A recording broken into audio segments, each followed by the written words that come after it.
Hi, I'm Darryn Farrugia and welcome.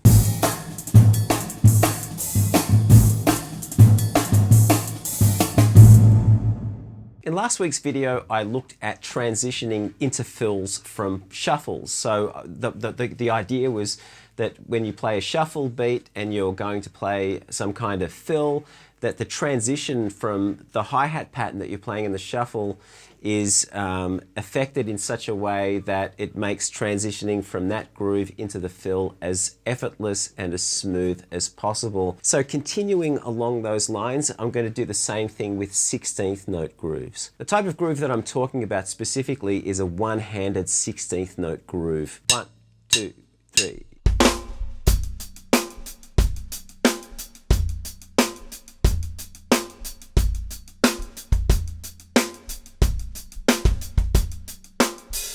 Transitioning from that kind of hi-hat pattern can be a little difficult if you don't leave a gap that would give you a bit of time to get from the hi-hat to the snare drum.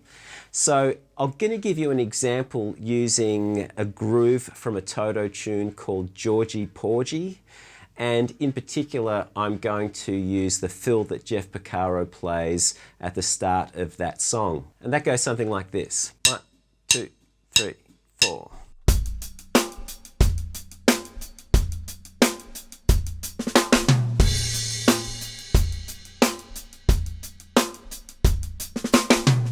So just to analyze what Jeff does at the start of this track is he's playing 16th notes on the hi-hat. However, he leaves off the very last 16th note of beat 3 before he plays the fill. Let me play you the fill with the hi-hat pattern before that, leaving out that little embellishment which I'll go into some detail with in a second. 1, 2, 3, 4.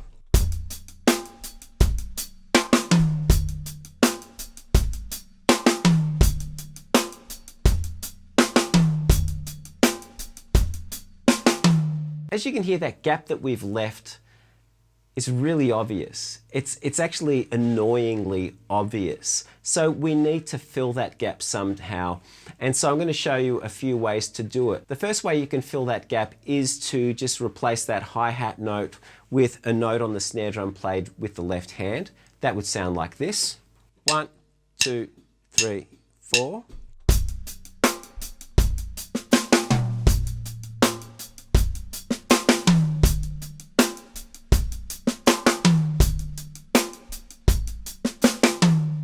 So what Jeff does is he takes that ghost note on the snare drum and he turns it into a drag or a diddle, basically two 32nd notes played as a double with the left hand. So it goes from this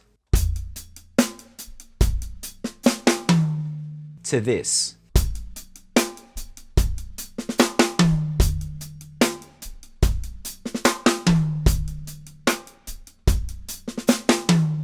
Now that annoying gap is gone, and it also means that the transition going from the groove into the fill is not only physically easier to play, but sonically it's actually smoother as well because there are no gaps in there. The other thing you can do is you can fill that 16th note gap with the kick.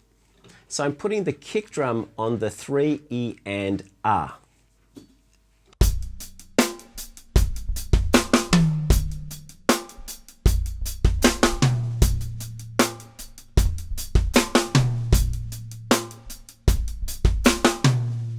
Now at the very end of the bar, we have a gap as well. So in order to make this seamless, smooth 16th note feel, we can also add a kick drum at the end of that bar. That would sound like this.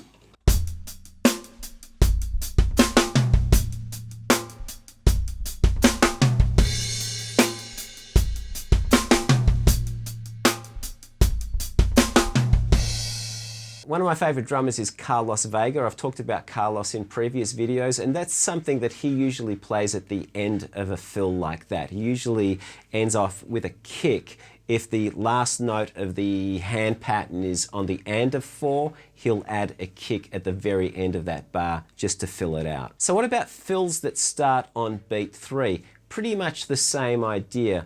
Let's have a look at that. The fill I'm going to use is a classic fill that I heard for the first time when I was 14 on a George Benson record, and the drummer on that record was Steve Gadd. So the fill that I'm going to play is this one.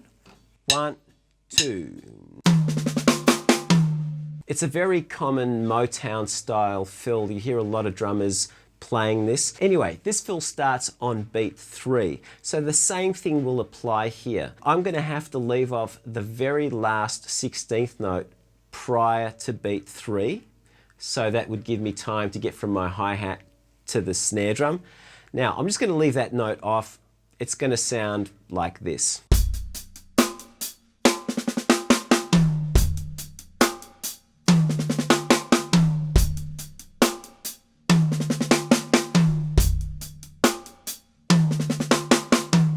So again, we have that gap that we need to fill. I mean, you don't have to fill it, but I think it sounds smoother if you do fill it. So first thing I'm going to do is fill that gap with my left hand, playing a ghost stroke on the snare drum.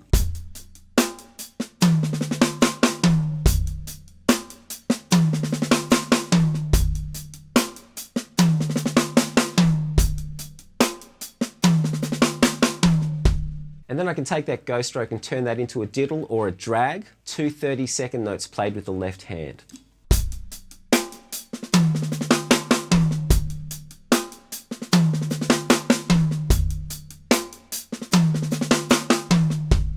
The other thing you could do is fill the gap with the bass drum. That will sound like this.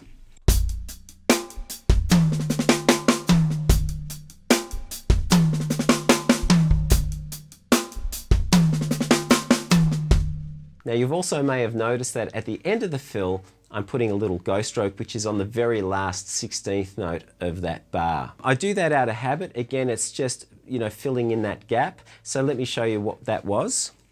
1, 2.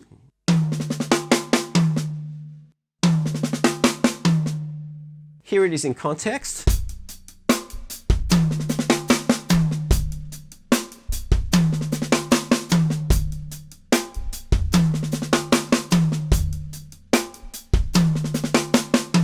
I can also turn that note into a diddle.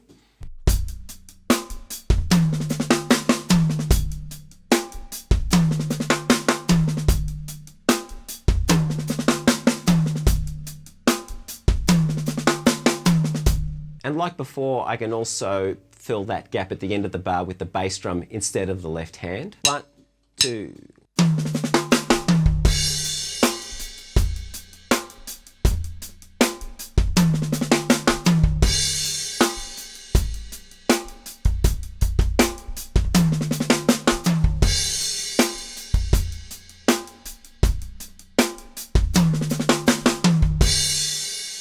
One thing that can help bring these fills to life, or certainly change the way they sound, is to open the hi-hat on that last 8th note that I played before the fill. So in this case, the fill is starting on beat 3, so when I play the and of 2 on the hi-hat, I can open that hi-hat. That would sound like this. 1, 2, 3, 4.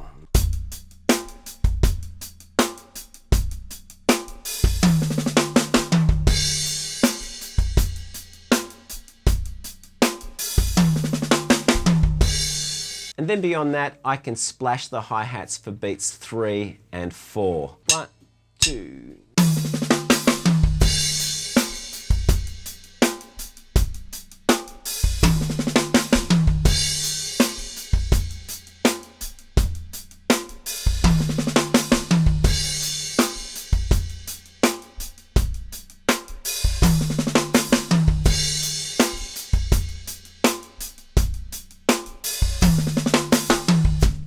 So there you have it, a few ideas on getting that smooth transition from a 16th note groove into your fill. Now if you want to download the accompanying PDF for this video, I'll leave a link to that below. Anyway, I hope you enjoyed this video and I hope that this was some help to you. If you liked the video, well, please hit the like button. Feel free to share it with members of your family, friends, and acquaintances. If you haven't done so already, please subscribe. And remember to hit the notification bell so that you know when I've uploaded a video, which is every week. Until next week, have fun practicing.